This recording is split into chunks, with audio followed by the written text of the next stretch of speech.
എല്ലാവർക്കും സ്വാഗതം. ഇന്ന് ഞാൻ പ്രാർത്ഥന എന്ന വാക്കിനെ സംബന്ധിച്ചാണ് ചില കാര്യങ്ങൾ പറയുന്നത്. പ്രാർത്ഥന എന്ന് പറഞ്ഞാൽ എന്താണ്? പ്രാർത്ഥന എന്ന് പറഞ്ഞാൽ യഥാർത്ഥത്തിൽ ദൈവത്തോടുള്ള പ്രാർത്ഥന തന്നെയാണ്. പലരും ചിലപ്പോൾ അതിന് വേറെ ചില വ്യാഖ്യാനങ്ങളൊക്കെ കൊടുക്കുന്നുണ്ടാവും. പക്ഷേ യഥാർത്ഥത്തിൽ ആളുകൾ അല്ലെങ്കിൽ സാധാരണ ജനങ്ങൾ മനസ്സിലാക്കുന്ന പ്രാർത്ഥന എന്ന് പറയുന്നത് ദൈവത്തോട് നമ്മൾ അപേക്ഷിക്കുകയാണ് ചെയ്യുന്നത്. വിശ്വാസികൾ ദൈവത്തോട് എൻ്റെ ചില പ്രശ്നങ്ങളൊക്കെ ഉണ്ട്, അതൊക്കെ പരിഹരിച്ച് തരണം, അതിന് ഞാൻ ഇന്നത് തരാം എന്നൊക്കെ ദൈവത്തിന് കൈക്കൂലി കൊടുക്കുക. എന്നിട്ട് പോലും കാര്യങ്ങൾ നേടാനുള്ള ഒരുതര അപേക്ഷയാണ് പ്രാർത്ഥന എന്ന് പറയുന്നത്. ആ അർത്ഥം വെച്ചുകൊണ്ടാണ് ഞാൻ പ്രാർത്ഥനയെ വിലയിരുത്തുന്നത്. ഇപ്പോൾ നമ്മളറിയാം, ഇപ്പോൾ ഒരുപാട് ദുരന്തങ്ങൾ നമ്മുടെ നാട്ടിൽ ഇപ്പോഴും നടന്നുകൊണ്ടിരിക്കുന്നുണ്ട്. മനുഷ്യജീവനുകൾ നഷ്ടപ്പെടുന്ന സംഭവങ്ങൾ ഇപ്പോഴൊക്കെ പലപ്പോഴും നമുക്ക് മനുഷ്യന് സാധ്യമല്ലാത്ത ചില കാര്യങ്ങളൊക്കെ സംഭവിക്കും. ആ സമയത്ത് ആളുകൾ പറയുന്നതാണ് ഈ പ്രാർത്ഥിക്കുക, ദൈവത്തോട് പ്രാർത്ഥിച്ചിരിക്കുക, പ്രാർത്ഥനയല്ലാതെ വേറെ ഒന്നുമില്ല.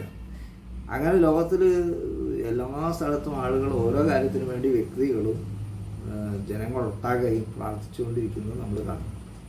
പക്ഷേ ഈ പ്രാർത്ഥന കൊണ്ട് എന്തെങ്കിലും കാര്യമുണ്ടോ? പ്രാർത്ഥന കൊണ്ട് യഥാർത്ഥത്തിൽ ഒരു കാര്യമില്ല.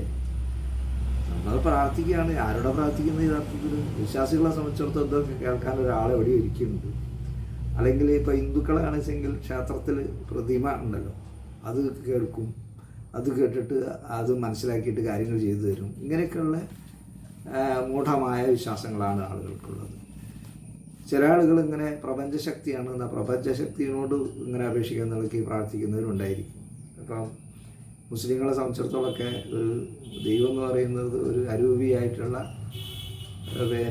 ഒരു വിഗ്രഹത്തിലൊന്നുമില്ല എന്നുള്ളതാണല്ലോ അവരുടെ വിശ്വാസം. അങ്ങനെ പ്രാർത്ഥിക്കുന്ന ആളുകളുണ്ട്.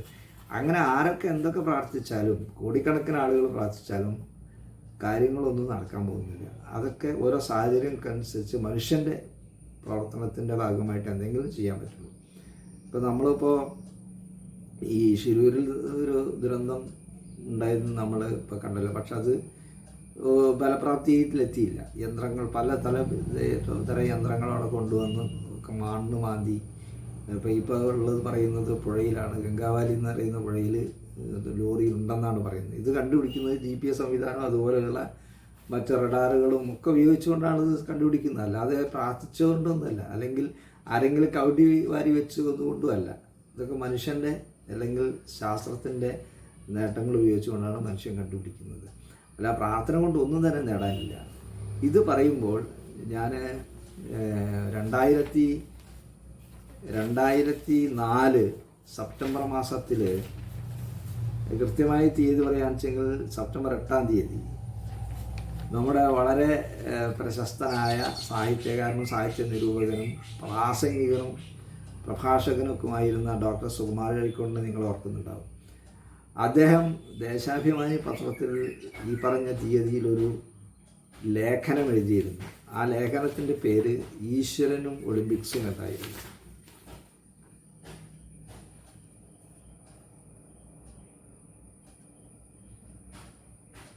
ഈശ്വരനും ഒളിമ്പിക്സും. ഈ ലേഖനം ഞാൻ കട്ട് ചെയ്ത് വെച്ചിരിക്കുകയാണ്. അത് നമുക്ക് ഉപയോഗിക്കാവുന്ന ഒരു സംഗതിയാണ്. കാര്യമായതുകൊണ്ടാണ് ഞാനത് കട്ട് ചെയ്ത് വെച്ചത്. എന്താണ് അദ്ദേഹം അതിൽ പറയുന്നത്? അദ്ദേഹം അതിൽ കുറേ കാര്യങ്ങൾ പറയുന്നുണ്ട്. പക്ഷെ അതിൻ്റെ ചുരുക്കം മാത്രം ഞാൻ പറയാം. ഒളിമ്പിക്സ് നടക്കുന്ന കാലമാണ്. നമ്മുടെ ഒരു കായിക താരം ഉണ്ടായിരുന്നതിൽ എപ്പോഴും ഉണ്ട്, അഞ്ജു ഗോപി ജോർജ്. അന്ന് കുറേ മെഡലുകളൊക്കെ പല ഏഷ്യാഡിലും മറ്റുമൊക്കെ ആയിട്ട്, അല്ലെങ്കിൽ ഒളിമ്പിക്സിലൊക്കെ സ്ഥാനങ്ങൾ, ചില കീർത്തിമുദ്രകളൊക്കെ നേടിയ ഒരു നല്ല ലോങ് ജമ്പ് താരമായിരുന്നു. അപ്പോൾ ഈ പ്രാവശ്യം 2004 അവർ മത്സരിക്കുമ്പോൾ നമുക്ക് എന്തായാലും ഒരു സ്വർണ്ണ മെഡൽ കിട്ടും എന്നുള്ള പ്രതീക്ഷ നമുക്കുണ്ടായിരുന്നു. അപ്പോൾ ആ സ്വർണ്ണ മെഡൽ കിട്ടണം എന്നുള്ള ആഗ്രഹം കൊണ്ട് നമ്മുടെ നാട്ടിലുള്ള എല്ലാ ആളുകളും, എല്ലാ മലയാളികളും പ്രാർത്ഥിച്ചു. എന്ന് പറഞ്ഞാൽ ഹിന്ദുക്കളാണെങ്കിൽ ക്ഷേത്രത്തിൽ പോയി പ്രാർത്ഥിച്ചു, അല്ലെങ്കിൽ ഭഗവാനെ പ്രാർത്ഥിച്ചു. ക്രിസ്ത്യാനികൾ പള്ളികളിൽ പ്രാർത്ഥിച്ചു. മുസ്ലിങ്ങൾ പള്ളിയിൽ നിസ്കരിച്ച് പ്രാർത്ഥിച്ചു. കേരളത്തിൽ, ലോകത്തിലുള്ള എല്ലാ മലയാളികളും ഏതൊക്കെ രാജ്യങ്ങളുണ്ട് അവിടെയൊക്കെ ഉള്ള എല്ലാ മലയാളികളും അഞ്ജു ബോബി ജോർജ് സ്വർണ്ണ മെഡൽ നേടണം എന്ന് ആഗ്രഹിച്ചുകൊണ്ട് പ്രാർത്ഥനയോട് പ്രാർത്ഥന, വഴിപാടുകൾ നടത്തേണ്ട അവർ ചെയ്തു. പക്ഷേ മത്സരം കഴിഞ്ഞപ്പോൾ എന്താ സ്ഥിതി? അവരുടെ ഉള്ള ദൂരം പോലും നിലനിർത്താൻ കഴിഞ്ഞില്ല. കഴിഞ്ഞ ഇതിൽ ചാടിയതിൻ്റെ അത്രയും ചാടാൻ കഴിഞ്ഞില്ല, പിന്നോട്ട് പോയി, ആകെ നാണക്കടയിപ്പോയി. അപ്പോൾ ഇതിൽ നിന്ന് പ്രാർത്ഥനകൾ ഒരുപാട് നടത്തിയിട്ട് ഒരു കാര്യം ഉണ്ടായില്ല. അതിനെക്കുറിച്ചാണ് സുകുമാരൻ അഴീക്കോട് എഴുതുന്നത്. അദ്ദേഹം പറഞ്ഞു, ഞാൻ അഞ്ജു ബോബി ജോർജ് തോറ്റതിൽ എനിക്ക് സങ്കടമുണ്ടെങ്കിലും, ശ്രദ്ധിക്കേണ്ട കാര്യമാണ്, സങ്കടമുണ്ടെങ്കിലും പ്രാർത്ഥന കൊണ്ട് ഒരു കാര്യവുമില്ല എന്നൊരു പാഠം ജനങ്ങൾക്ക് കിട്ടിയതിൽ എനിക്ക് സന്തോഷമുണ്ടെന്ന് അദ്ദേഹം പറഞ്ഞത്. അദ്ദേഹം ഒരു യുക്തിവാദിയോ നിരീശ്വരവാദിയോ ആയി അറിയപ്പെടുന്ന ആളല്ല. ചിലപ്പോൾ ഞാനൊക്കെ വിചാരിച്ചിരുന്നത് അദ്ദേഹം ഒരു ആത്മീയവാദിയാണ്, വേദാന്തിയാണ് എന്നൊക്കെയാണ് ഞാൻ വിചാരിച്ചിരുന്നത്. അതെന്തായാലും ഇക്കാര്യത്തിൽ അദ്ദേഹം പറഞ്ഞത്, ഇപ്പോൾ ക്ഷേത്രത്തിലാവട്ടെ പള്ളികളിലാവട്ടെ പ്രാർത്ഥിച്ചുകൊണ്ട് ദൈവത്തിൻ്റെ എന്തെങ്കിലും പ്രാർത്ഥിച്ച് നേടാമെന്ന് വിചാരിക്കുന്നത് മൗഢ്യമാണ്, വിഡ്ഢിത്തമാണ്. ഈ ഒരു പാഠം അഞ്ജു ബോബി ജോർജിൻ്റെ ഈ പരാജയത്തിൽ നിന്ന് കിട്ടിയെങ്കിൽ അതിൽ ഞാൻ സന്തോഷിക്കുന്നു എന്നാണ് സുകുമാരൻ അഴീക്കോട് പറഞ്ഞത്.